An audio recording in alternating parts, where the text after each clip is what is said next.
سلام دوستان، به برنامه حرف حساب خوش اومدید. ما توی این برنامه فقط حرف حساب میزنیم. وقتی سیرک و جنازه گردونی با هم یکی میشن، ترکیبشون چی میشه؟ ترکیبشون این میشه.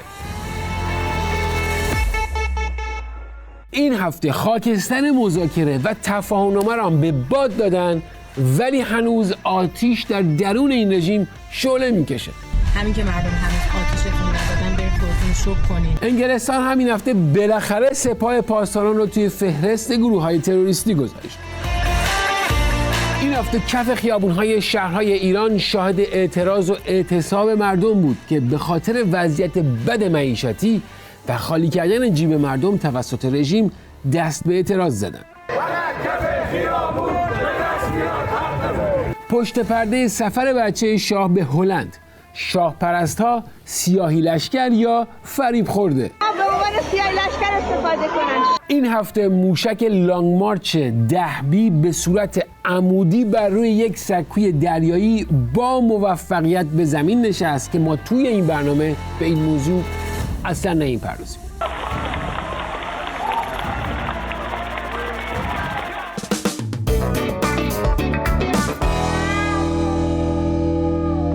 بالاخره بعد از 3 ماه و کلی کش و قوس و قایم موشک بازی، این هفته تونستن جنازه دیکتاتور ضحاک یعنی خامنه ای رو دفن کنن. اما همین هم بدون برگزاری یک سیرک و کلی دلقک بازی پیش نرفت.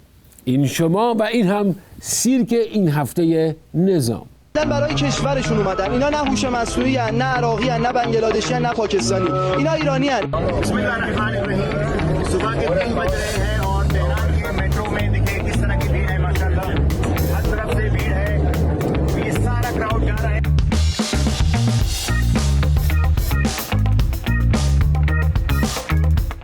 اصلا هیچ وقت در موردشون حرف نمیزنم. در حدی دوستش نداشتم که تلویزیون نشون میداد کانال عوض می‌کردم. الان می‌بینم اینجا نشستم دارم نگاه می‌کنم. خدا منو ببخشه که دیر شناختمت. میگم شما منو دیدین دوست دارید، من شما رو ندیده دوست دارم.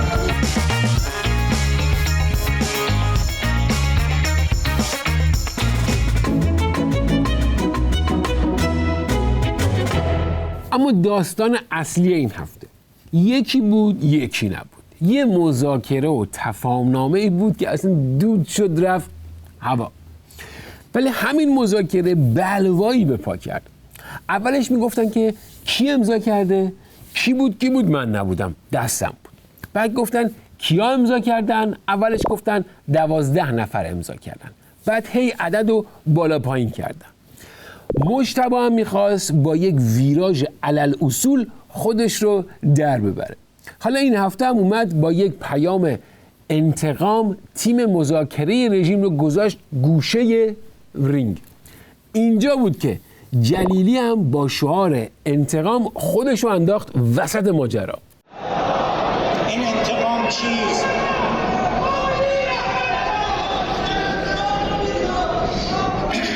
چرا این فریاد بزرگ رو ملت ما بیان میکنه؟ ملت دفاع از حقوق خودش رو میخواد.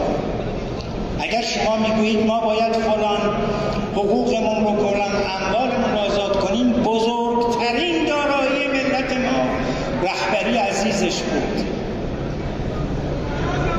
امروز حق این ملت دفاع از این جایگاه، از این سرمایه بزرگ با انتقام است. آقا شما تا الان سخنرانی‌های الهام بخش دیدین دیگه. کجا دیدید یکی بیاد بگه که سرمایه ما انتقامه؟ آخه مگه میشه انتقام سرمایه باشه؟ اصل سرمایه یک کشور مردمش هستن، نسل جوانشه، تاریخچه مبارزاتیشه، افتخارات ملیشه. آقا تا حالا کجا دیدین که انتقام سرمایه یه ملتی باشه؟ البته برای این رژیم خب جای تعجبی هم نیست. وقتی نظام بالاترین داراییش خامنه‌ای ضحاک باشه، خب بایدم سرمایه‌شون انتقام باشه. توی این داستان رفتن از توی بیت خمینی که تا الان زیر بلیت اینا نبود یه جوجه خمینی در آوردن که براشون انتقام رو رله کنه. اما اون مسئولی که بخوابد و در فکر انتقام رهبر شهید نباشد باید به وجدان خودش شک بکند. اما این داستان سر دراز داره و به جایی باریک کشیده. بعد از سنگپرانی و شعار مرگ بر سازشگر و اینا، پزشکیان و مذاکره‌چی‌ها که ضربات رو خورده بودن و فعلا هم میز مذاکره و تفاهمنامه چپ شده و شده موشک پرانی، خلاصه فرصت رو غنیمت چمون که یه ویشکون این وسط بگیره. خلاصه حداقل یه جوری دلشو خنک کنه دیگه. وقتی تو صدا و سیمای جمهوری اسلامی میان میگن نظامی‌ها یه طرف دولت یه طرف، این یعنی شکاف. بنده خودم از نیروی نظامی نه تنها جدا نمیدونم بلکه باعث عزت و سربلندی خودم میدونم و با قدرت ازش دفاع میکنم. اون آدم تو صدا و سیما حق نداره بگه دولت یکیه نظامی‌ها یکیان. اون اسرائیل این حرفو میزنه که او داره این حرفو میزنه. حالا این دو شنیدین، اما یک تاکتیک دیگه این باند اینه که با کابوس فیلترینگ و خیلی موضوعات دیگه یه دوگانه غیر واقعی بسازه که حالا بیا و ببین. من مطمئن هستم اینا به محضی که شرایط دوباره آروم بشه شروع میکنن دو قطبی ساختن. حتما میرن سمت حجاب، حتما میرن دوباره سمت اینترنت، حتما میرن سمت این چیزهایی که برای مردم تمام شده هست. این یکی به خیال خودش خیلی زرنگه. مثلا فکر میکنه که با جابجا کردن دوگانه مردم علیه نظام و تبدیل اون به دوگانه طرفداران انتقام و طرفداران مذاکره میتونه این دو قطبی اصلی رو مخدوش کنه. ببین دوران اون خودعه کردن ها گذشت، این دیگه خیلی نخنماست. حالا تا اینجا که دیدید دعوا تو رأس نظام بود، پایین تر که بیاد سطح دعوا به اینجا میکشه. محمد سامتینگ و اینا. تهران به تازگی گفته که با آقای قالیباف گفته محمد سامتینگ، یعنی چیزی خوش محمد فلانی، محمد چیچی، محمده اینجوری یه چیزه. میدونی چرا این با شما اینجوری صحبت میکنه؟ چون شما رو در اون حد ندیده که بیای مذاکره کنی که بگه که اسم هنوز نمیدونه بگه آقای قالیباف. شما تیم مذاکره کننده چون دائما دارید دروغ میگید، میرید با دشمن میبندید، با اون چیز دیگه میاد به مملکت خودتون و مردم خودتون یه چیز دیگه میگید. صادق نیستید، دروغگویید. رئیس کل دروغگو، سلطان دروغگو عباس چاخانه، عباس عراقچی میشی محمد سامتینگ و عباس سامتینگ و حالا این پزشکیان حالا به من گورباچوفه، من قبولش ندارم، ولی دروغ نمیگه لااقل. شما استاد دروغگویی هستید، خجالت بکشید از این همه دروغ. این که دیدید این مثلا سوشال مدیا اینفلوئنسرشون بود، اما این یکی که الان میبینید این اصلا میخواد کبابشون کنه. کباب واقعی ها. ببینید شنیدم آقای پزشکیان ناراحت شده که توی خیابون مردم بهش گفتن مرگ بر سازشگر. آقا شما با امضای قاتل رهبر ما با افتخار عکس گرفتی، همین که با لباس زن فرار نمی‌کنی برو خودتو شوک کن. همین که مردم هنوز آتیشتون نزدن برید خودتون رو شوک کنید، توبه کنید، برگرد. این رو که دیدید توش نکات خیلی زیادی است، اما ما ازش میگذریم. حالا نتیجه این داستان ببینید، مذاکره که اصلا تموم شد و رفت، تفاهم نامه که اصلا دود شد، ولی جرقه همون شد آتشی به دامن نظام که این جناح میخواد اون یکی جناح رو آتیش بزنه. میگه اصلا شانس آوردی که آتیشت نزدم. یعنی نکنین در تصورات و تخیلاتشون چیزای دیگه میگذره ها.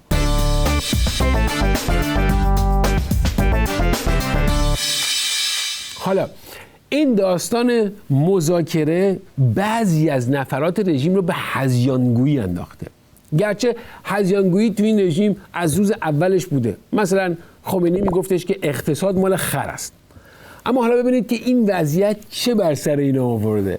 آقای طهماسبی در این واقعه سهیچی که جلوییم، دستگاه دیپلماسی ایران هم بیاید و خودش رو در این موضوع با ما همراه کنه. من اینجا میخوام خیلی صریح این نکته رو عرض بکنم، اونم اینه که آقایون در دستگاه دیپلماسی موضوع مذاکره رو از ابزار به ایدئولوژی تبدیل نکنن. دوستان توهم رو ملاحظه کردید؟ فکر میکنه که نظامشون 3-0 جلوه، ولی مثلا توی دیپلماسی 5-0 عقب هستن. تازه این نفرشونه که مثلا رفته وار دیده، خیلی هم فوتبالی صحبت میکنه. تصورشو بکنید اگر فکر میکردن که توی دیپلماسی هم 3-0 جلو هستن، اون وقت صحنه مثلا چی باید میبود؟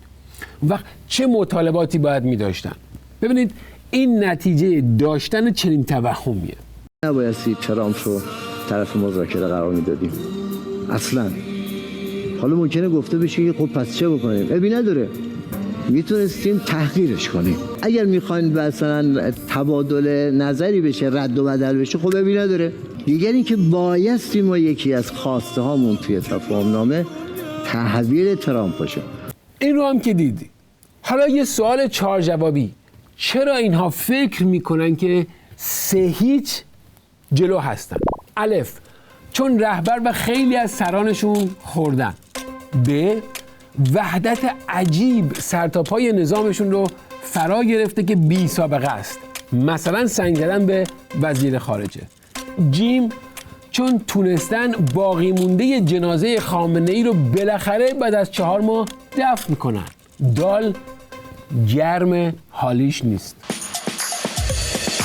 آقا هر چی تا الان شنیدید از استراتژی و راهبرد و تاکتیک نظامی همشو ول کنید، همشو. ببینید اصلا فراموش کنید. براتون یه کسی رو آوردم که ناپلئون بناپارت پیش این مثل پراید در برابر بیوایدیه. میگید نه؟ نگاه کنید. این شما و این استراتژیست نظام که این یکی فکر میکنه که قبل از سوت داور بازی رو برده. اگر امریکایی ها جنگ بار سوم رو علیه ما آغاز کردن، با اولین شلیکشون پیشنهاد من این هست که ما جنگ زمینی رو آغاز کنیم. یعنی رزمندگان ما اقدام کنن به گرفتن پایگاه‌های امریکا در منطقه.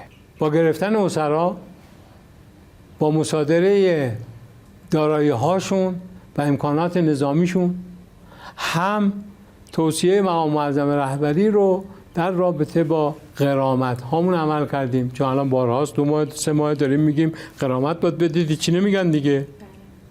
میریم هر آنچه تو این پایگاه ها جمع میکنیم میاریم به عنوان بخشی از غرامتمون. این توهم بردن و 3-0 و 10-0 جلو بودن یکی دوتا نیست که، این یک پاندمیه توی این نظام. ضربه دشمن هیچ اثری نخواهد داشت و به معنای واقعی کلمه دشمن هیچ غلطی نخواهد توانست بکنه. خب سوال من اینه که غلطی کرده یا نکرده؟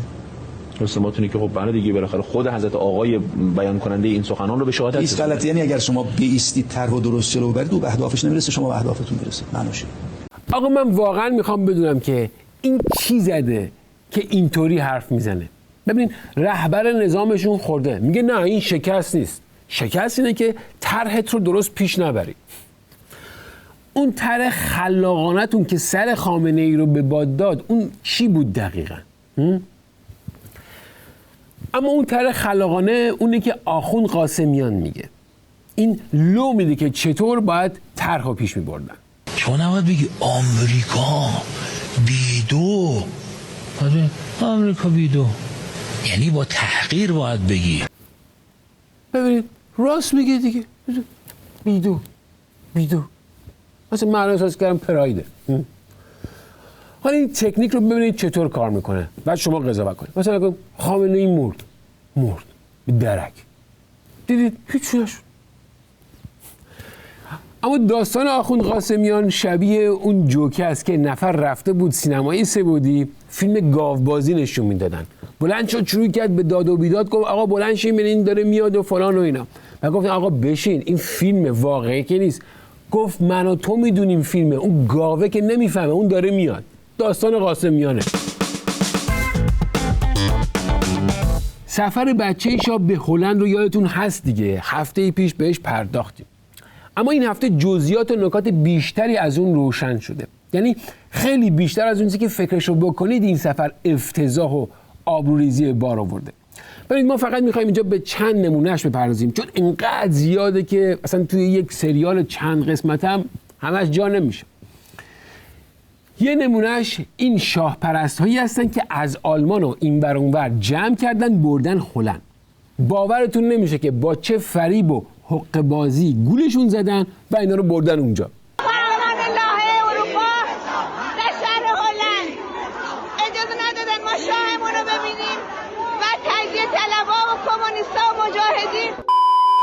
اینجا بودن و خواستن از ما به عنوان سیاه لشکر استفاده کنن. شرمشان باد.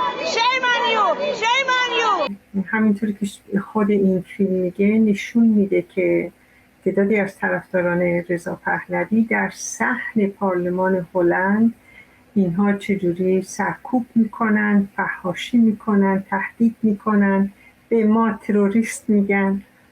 و جالب اینجاست که خودشون رو افشا میکنن.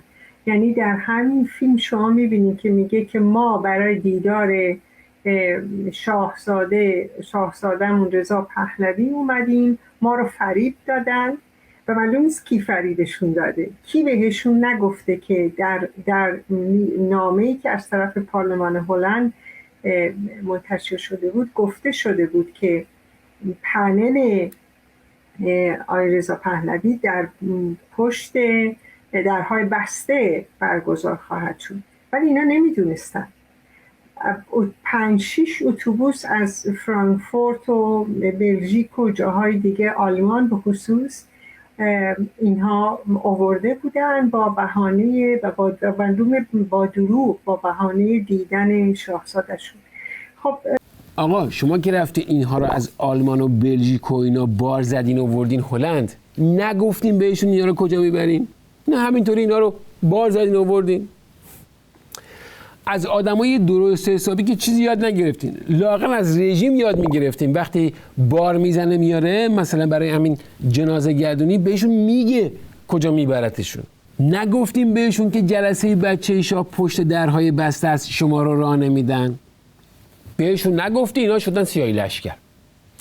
بازم جزئیات بیشتری از این ماجرا هست، اینجاش هم ببینید. من برای جنبندی شما رو خانم پوینده از کل ماجرا یه جنبندی کوتاه بشنوم و شما فکر میکنید دفعه بعدی وجود دارد که هیچ نهادی در هلند، در دولت هلند، حالا چه قوه اجرایی چه مقننه، بخواهد از رضا پهلوی به عنوان یک گوینده مونولوگ دعوت بکند با این تجربه خیلی روشنی که داشتن؟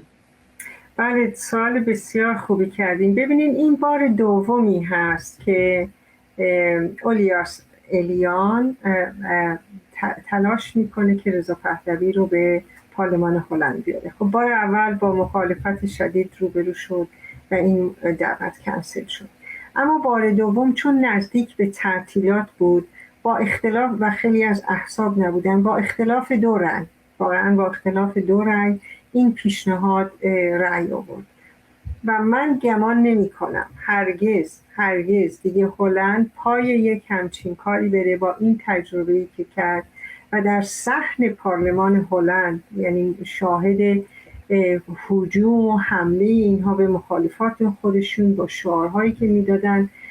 من تصور نمی کنم این کار اتفاق بیفته و تا همین الان یک قوقایی رو واقعا دیروز در هلند از طرف فعالین و اپوزیسیون صداشون بلند شده و به راه انداخته شده و من فکر می کنم ما به عنوان فعالین سیاسی و احزاب اپوزیسیون یک وظیفه سنگین‌تری به دوش داریم برای نشان دادن اینی که واقعا ببخشید میگم ولی شعبان بیمخای اینا هیچ در عمل هیچ مرزی با جمهوری اسلامی ندارن. واقعا حالا کارشون به جایی رسیده که باید صبر کنن که پارلمان تعطیل بشه، بعد از پنجره به زور بپرن تو.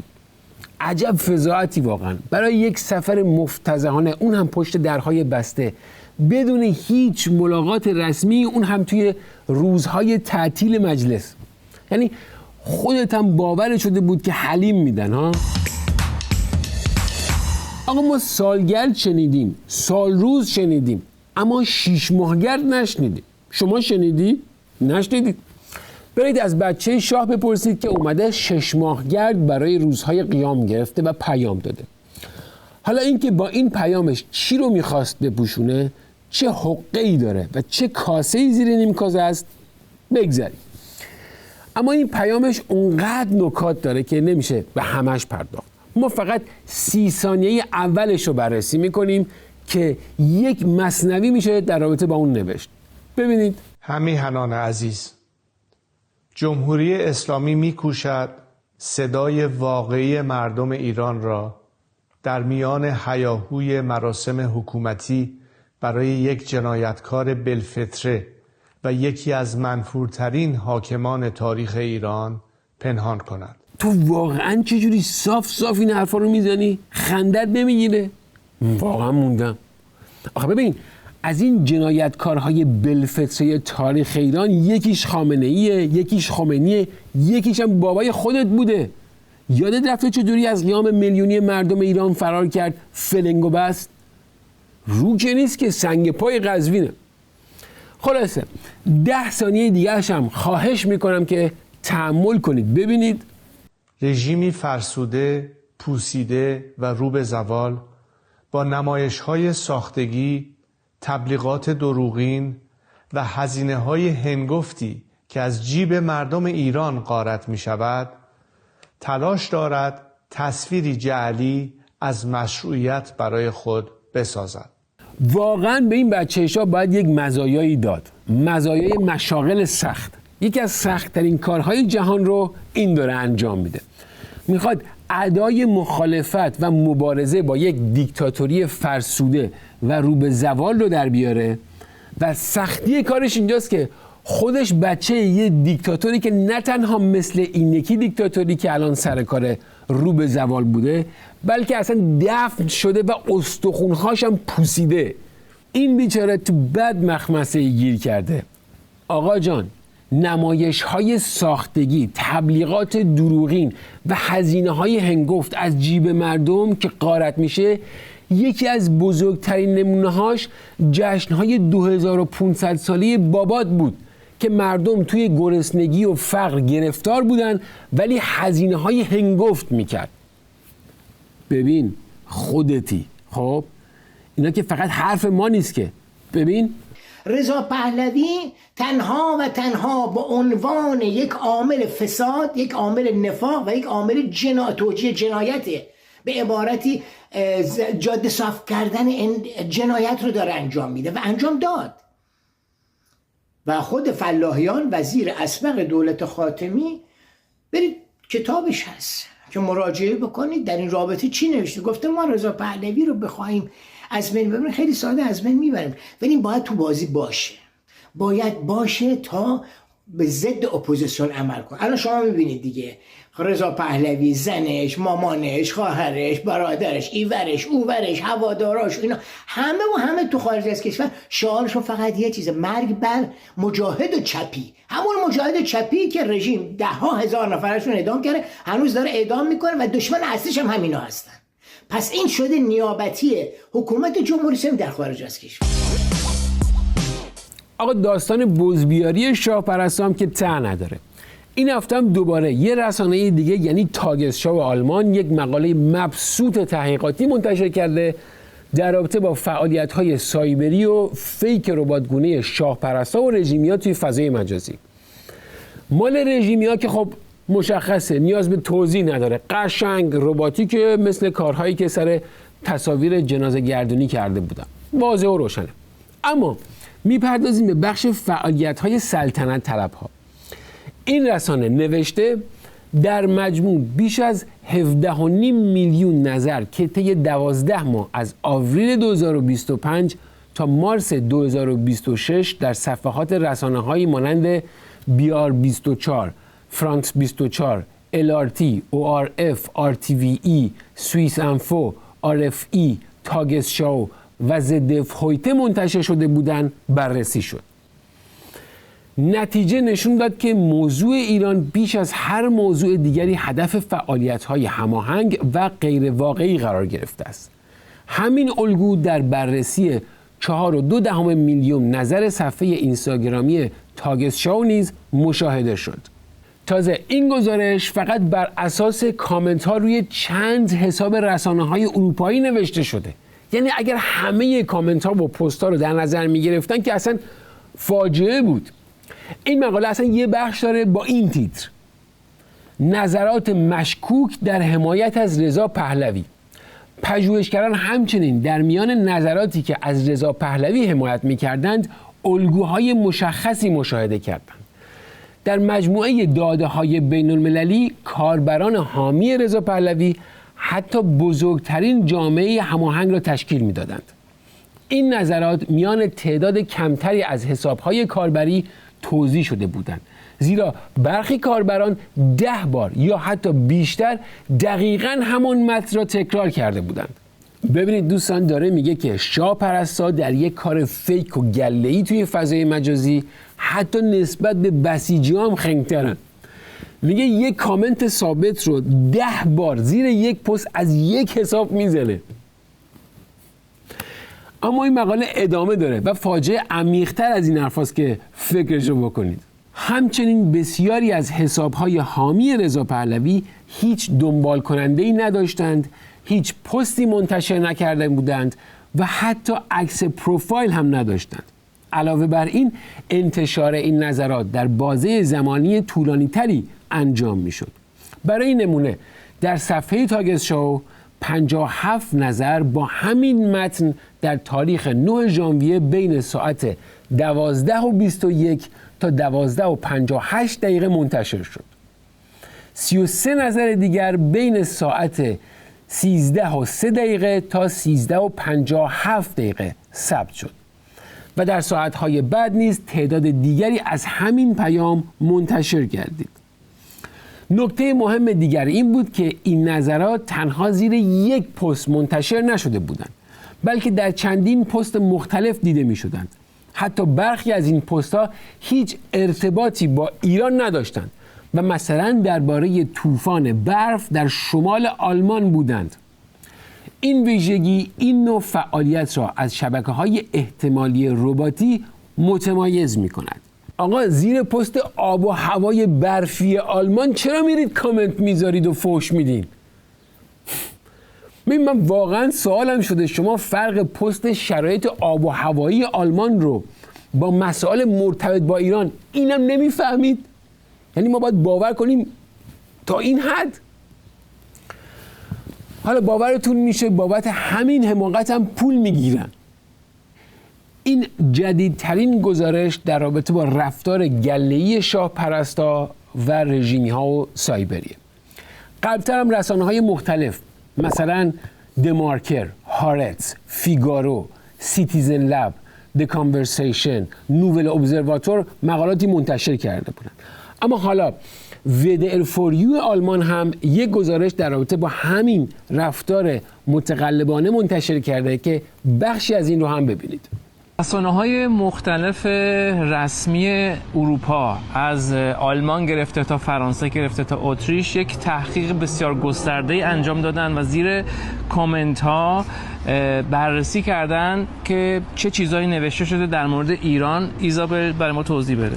آره، یه مقدار کامنت ها به نفع رژیم بررسی کردن و فهمیدن که این پست ها مثلا ضد تظاهرات بودن و فهمیدن که سازمان یافته پست می شوند، همزمان پست می شوند و به احتمال زیاد یا نه به احتمال زیاد 100% از یه ماشین، از یه بوت نوشته شدن که اکثر کامنت ها در واقع حدس میزنن که از سوی جمهوری اسلامی و حامیان جمهوری اسلامی باید بوده باشه و اون ارتش سایبری که میشناسیم. این یک بخش قضیه هستش. گفتیم حدود 17 میلیون کامنت رو در طی یک سال از 2025 تا 2026 بررسی کردن و 17 میلیون کامنت زیاد نیست. در کنار این از سوی کامنت هایی که برای حمایت از شاهزاده رضا پهلوی هم گفته شده اونا رو هم بررسی کردن. آره، این بزرگترین گروه هست، گروه که پشتیبانی برای رضا رضا پهلوی میکنن، جامعه بزرگی دارند و کامنت ها هم زیاد می نویسن. حالا البته سوالش این هست که آیا این دوباره بت هست یا انسان، و میشه بررسی کرد که جمله ها و هشتگ ها مرتب تکرار میشون. نکته اول، اون وقت اونا به این نظر میرسن که 100% یک کامپین هماهنگ هست و وجود شد که مشخص میشه. اما دوستان، حرف حساب آخر این برنامه، اونی که از پس رژیم آخوندی و جنایت‌هاش بر اومده، جواب بیبی شاه و دار و دسته شاه پرستار رو هم میده. وقت بخیر و خدا نگهدار.